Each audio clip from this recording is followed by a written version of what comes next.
Before you start using your new KODAK Smile Classic Instant Digital Camera, charge it by plugging it into your computer or any USB charging block with an output of at least 2 amps.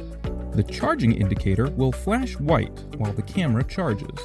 When it's fully charged, it will turn solid white. Now it's ready to use.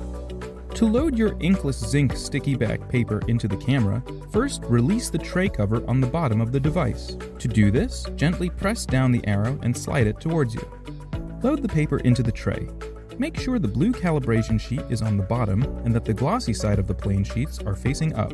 Try not to touch the glossy side to avoid fingerprints, and don't push the paper in too far when you load. You don't want to jam it. After you take your first photo of the batch, the blue calibration sheet will eject out of the printing slot first, followed by the photo. Next, insert a micro SD card up to 256 GB into the slot on the side, underneath the charging port, to save the images you print for later. Finally, download the KODAK 2-in-1 app, available for Apple and Android devices. The Classic will work fine without the app, but the app provides fun and unique features. Now it's time to take pictures with the Classic. Power the camera on by sliding the power latch toward the rear, which will make the viewfinder pop up.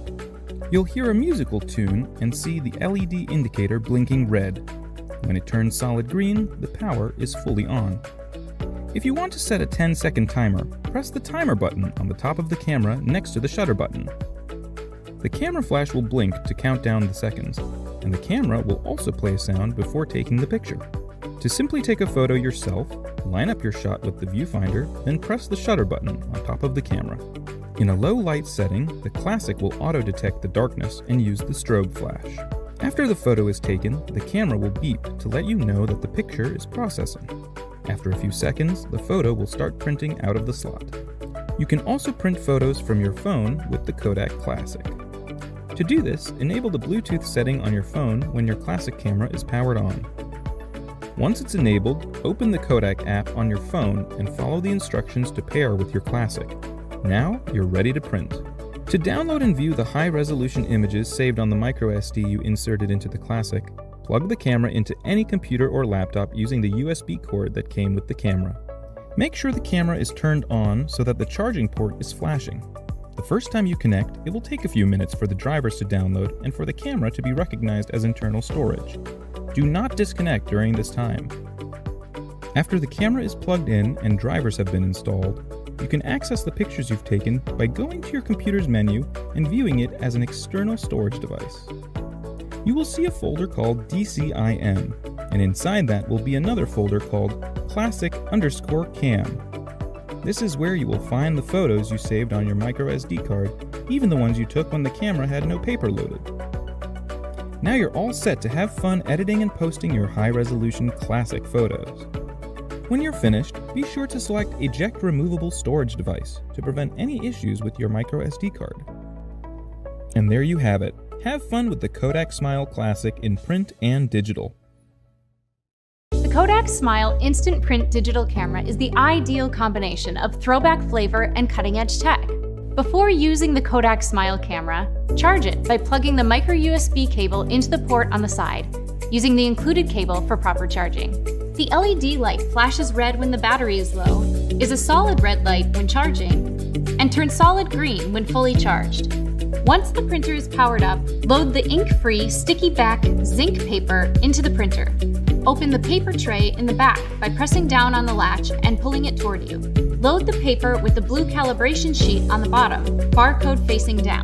The blue calibration sheet will print out before your first photo does. To turn the camera on, slide the small ridged panel away from the center, exposing the navigation panel, lens, and flash. The LED screen on the back will light up and the camera will beep musically to let you know it's on.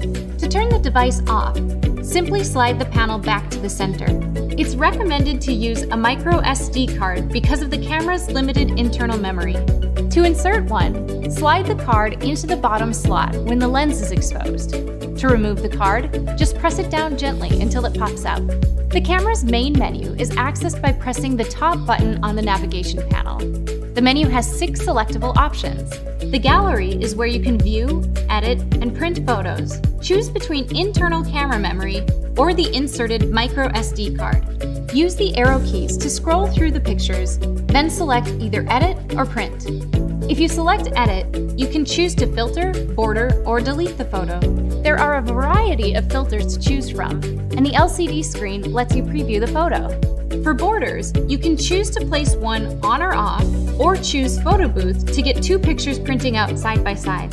Again, use the live viewfinder to fit and prepare your photos to your liking. Use the arrows to highlight the flash icon and press OK to get to the flash menu. Use the arrows to cycle through having the flash on, off, or auto flash. The settings menu allows you to access and adjust certain camera features. Select the timer icon to choose between a 3-second timer, a 10-second timer, or no timer at all.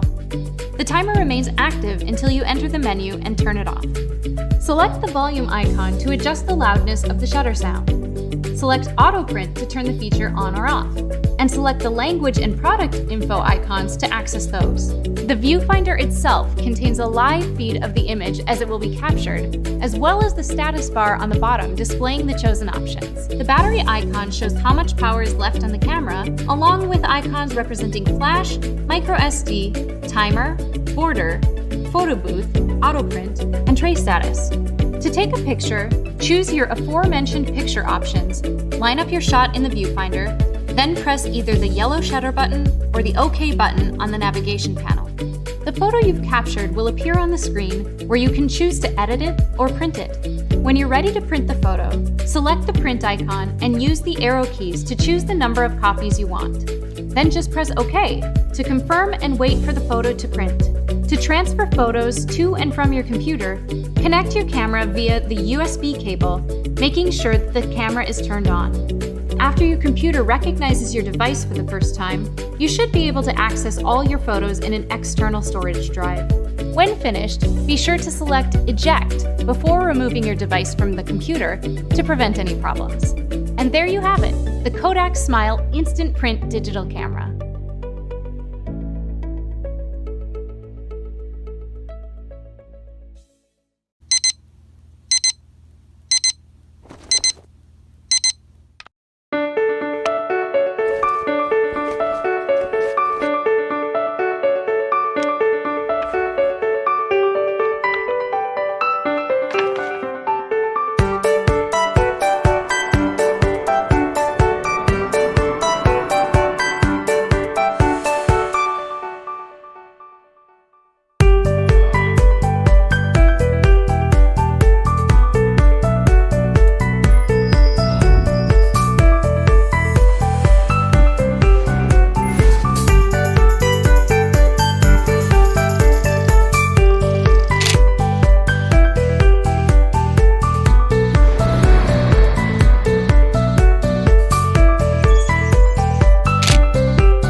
My name is Jason Vong, and today I'm going to show you how to hook up your Sony camera to your computer to be used as a webcam for live streaming. You will need a few items to get started: a camera with an HDMI output port with a tripod, a USB to HDMI capture card device, and a HDMI cable. So let's go ahead and dive into the specifics to ensure that you have all the right gear.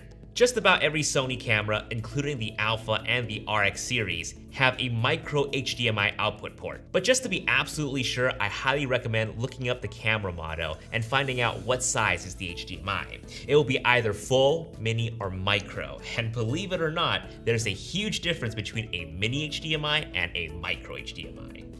I personally use the Alpha 7R Mark IV and the Alpha 7 Mark III, and both use a micro HDMI connection. Next up, ensure that you're buying a USB to HDMI capture card device and not simply a USB to HDMI adapter. The capture card device is what allows the feed of your camera to be sent to your PC or Mac. There are several good options out there, such as the Elgato Camlink 4K and the Aver Media Live Gamer Portable 2 Plus. Personally, I have the Elgato Camlink, which is incredibly compact and small, which helps when I want to live stream even when I'm out of town. Now, just a quick heads up, if you're using a Mac with only Thunderbolt 3 connectivity, you will need to get a Thunderbolt 3 to USB 3 adapter in order for you to connect your capture card device. Lastly, the HDMI cable. The capture card device will likely take a full-size HDMI, but on the other end of that cable has to match the size that your camera takes. In my case, I will need a full HDMI to micro HDMI cable for my A7R Mark IV and my Camlink. Simply connect them all together, and any software that can recognize a camera connection will list your capture card device as an option to be used. This includes Skype, Slack, Zoom, and even Google Hangouts. You are now even ready to stream on Facebook Live and YouTube Live. Now, if you do see your camera menu items being displayed while you're connected to your computer, simply head to the menu, find HDMI settings, info display, and turn it off. This is what's known as a clean HDMI feed. Also, to ensure that you're in focus while you stream, enable face detection autofocus. Your camera should also be in movie mode, and continuous autofocus should be enabled. If face detection is not showing up for whatever reason, simply find file format in the menu and change from 4K to HD. Definitely download Open Broadcast software, commonly known as OBS. And to use this software to stream to Facebook, YouTube, or even Twitch Live, simply copy the stream key from those platforms to OBS and start broadcast. And that's it. Hopefully this has helped you out, and have fun on your live stream.